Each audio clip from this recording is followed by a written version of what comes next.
makes you laugh. You can't help but laugh at this thing. It's so cool. It's the question Aussies have been asking for years. When can I buy a V8 ute? Well, here we have 3 of them. Sadly, you can only buy one, but the other 2 offer a tantalising glimpse of what could have been and just how close the concept came to production.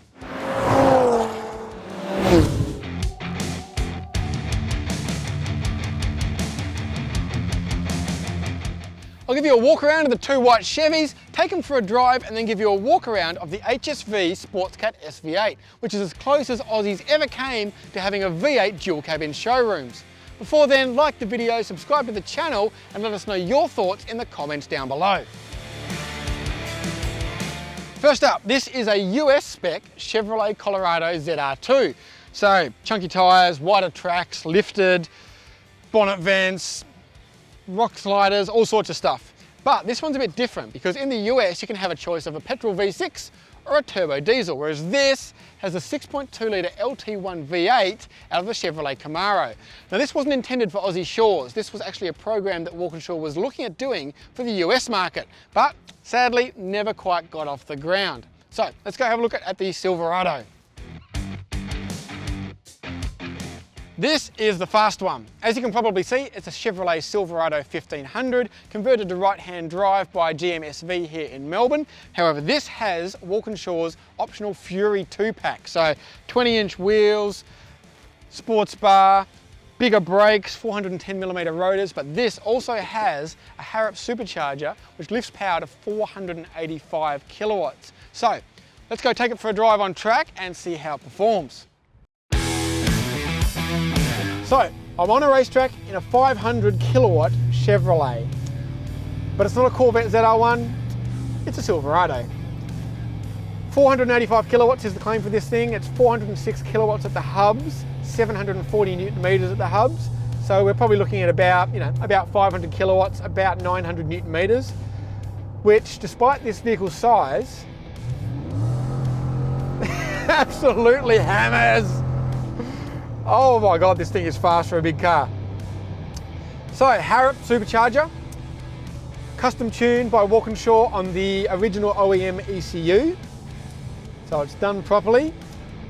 The rest is pretty much stock Silverado. We've got bigger brakes on the front, 410mm rotors, 6-piston calipers as part of the Fury 2 package. We've got all the styling stuff, decals, sports bar. We've also got 20-inch rims, 20 by 10s with 285mm rubber, but all-terrain rubber. Don't think this thing is a sports car or anything like that. It doesn't have a lot of grip, particularly in the wet here. We got a bit of tyre squeal and a bit of wobble and a bit of understeer, but when it comes to going in a straight line, this thing absolutely hauls. So Walkinshaw have done some testing on this thing, and I think it clocked 4.6 to 100 in a 12.6 second quarter mile, 12.66. So this, like 2.5 ton full-size US ute is a 12-second car. That's just, it's tough to get your head around. This thing drives pretty well, I've got to say. Obviously it's massive, it's hard to park, but it actually behaves pretty well. Its limits aren't high, but it's trustworthy. I don't really know why I'm reviewing this like a performance car, because it's definitely not a performance car. It's just a really fast ute, but it's not wobbling all over the place. Steering's accurate. Steering doesn't have a whole lot of feel, but there we go. You get on the gas and goes where you need it to. It's actually kind of adjustable in the chassis, which is weird, but it's got decent balance for such a big truck. Sounds awesome, goes awesome, but what's more important than the actual peak power is the calibration. That's the stuff that's really hard to get right in these applications. Part throttle, in and out, gear changes, all that sort of stuff. And okay, we're on a racetrack, we haven't driven it in traffic, but it seems pretty good. Just go around this tight corner. If we just give it a pick to gear really confidently, gear changes are smooth. I've got really light throttle at the moment. There's no hesitations. There's really good response. There's no delay between the throttle application and the sort of response. Now we come out of here, bit of understeer because it's wet, and then I just go straight to full. Picks a gear, we get a bit of torque steer actually. That shows how much power this thing has. It actually torque steers in four-wheel drive. I hate to think what the fuel consumption is, but let's face it, if you're buying a 500 kilowatt Silverado and worrying about fuel consumption, you're probably buying the wrong vehicle. Impressively, at a cruise, the Walkinshaw guys say the fuel figure is basically the same as the standard car. That's because it's got the bypass valve in the supercharger, so it can shut itself off, prevent heaps of air going into the cylinders. And it's also got cylinder deactivation still. Because they've actually tuned the standard ECU, all that sort of OEM stuff is still active. It can run on 8 cylinders, 4 cylinders, 2 cylinders.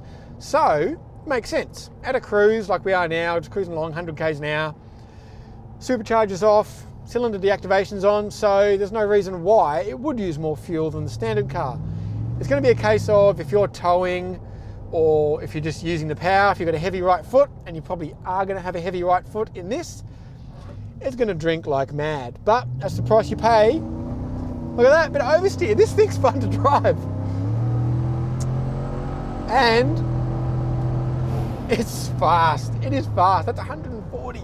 So the Silverado Fury package sets you back basically 11.5 grand for the standard Fury, the Fury 1, a little under 16.5 for the Fury 2 package, which this car has, and then about 20 grand for the supercharger kit. They haven't finalised pricing yet.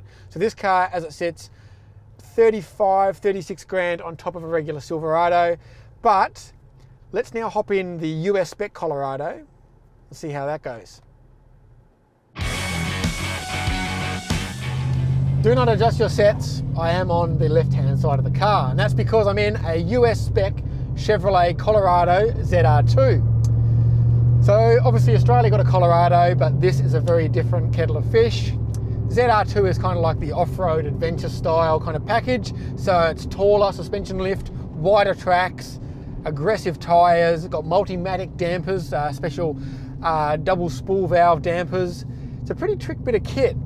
This one is a bit different again though, because in the US you can have your Colorado ZR2 with a 3.6 litre V6 or a 2.8 litre turbo diesel. This, however, thanks to Walkinshaw, has a 6.2 litre V8 from the Camaro SS.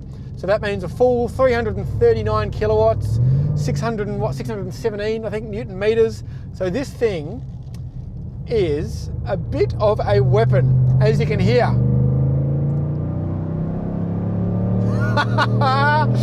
Oh yeah! I gotta admit, I love this thing. It's got so much attitude. So the background is, as I mentioned, that Walkinshaw were going to potentially offer this in the US. They were going to convert the cars, do the engine conversion and sell it in the US. That didn't happen, sadly. But they've given us this prototype to play with, and it's a tantalising glimpse of what could have been, because this thing drives really well. Camaro, it's really weird to drive a pickup, a ute like this, with a Camaro steering wheel. It even still says Camaro here. But in terms of its actual driving qualities, no real complaints. Obviously, it's tall and it's roly-poly, like it's not a sports car, but often these are sort of, prototypes, these Frankenstein builds can feel a bit ropey, but this feels pretty tight. Steering is sharp, there's very little slack. It almost feels like it's still got like a Camaro steering rack in it or something. It's quite sharp in the front end. Brakes are solid. This has got bigger brakes on it. It's got the Camaro SS brakes as well. It's got the 8-speed transmission. We've got paddle shifters. The paddle shifters still work. It's, I suppose, evidence of the fact that Walkinshaw is probably has a closer OEM relationship than most aftermarket mobs. Like, they're able to, plumb in the proper steering wheel, plumb in the paddle shifters. Everything works properly. There's no weird warning signs or anything like that. The ESP still works. All that sort of stuff. Locking diffs, the works. This thing is just got so much badass attitude. Like, yeah, it's thirsty. It's a silly, let's face it, it's a silly car. But still works off-road because it's got locking diffs in it, and it's got, the big chunky tyres and everything like that.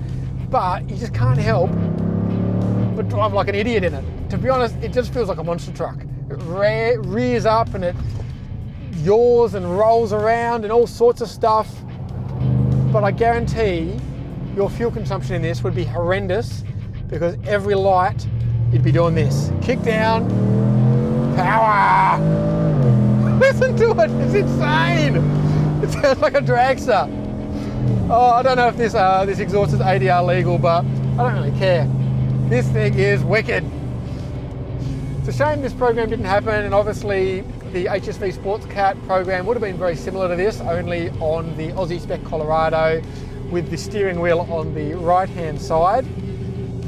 But yeah, it's a cool opportunity to drive this thing because, I don't know, it just rocks. I got to admit, I wasn't super sold on the idea of a V8 ute. I'm like, I don't know if it'll have enough torque. Might feel a bit doughy, a bit lazy, but nah. Apparently this thing does like 4.5, 5 seconds, probably closer to 5 seconds, I guess, if in all-wheel drive. And that's as quick as you really want to go with one of these things. It hasn't really got any grip. It's pretty roly-poly, but it's so much fun, especially off-road as well. You can't help but, you're meant to be smooth off-road and, you know, careful, but you just want to blip it all the time to make this engine sound like it does. The other thing is this US Spec Colorado just looks so much cooler than the one we had here in Australia. Big flares, bonnet bulge, massive tracks. Yeah, really cool thing. So to finish up, let's just have a closer look at the Aussie Colorado, the HSV Sports Cat SV, and we'll have a little look around it and see what could have been. It was so close. Last but definitely not least, this, the HSV Sports Cat SV8. To be honest, SV8's not its real name. It doesn't really have a name, but it's written on the number plate, so that's what we're going to call it. So, HSV Sports Cat, 20-inch rims, AP racing brakes, super shock suspension. However, while that car had a 2.8 litre turbocharged 4-cylinder diesel, this 6.2 litre V8 from the Camaro SS. 339 kilowatts, 620 Newton meters or so would have really livened this thing up. So why didn't it happen? Simple. Holden closed, as did the factory that built Colorados. No Colorados, no Sports Cat SV8. However, if you do want to buy one, you can have this one. HSV is actually going to sell this car as the final ever HSV product. HSV is actually going to sell this prototype painted Panorama Silver as the last official HSV ever built.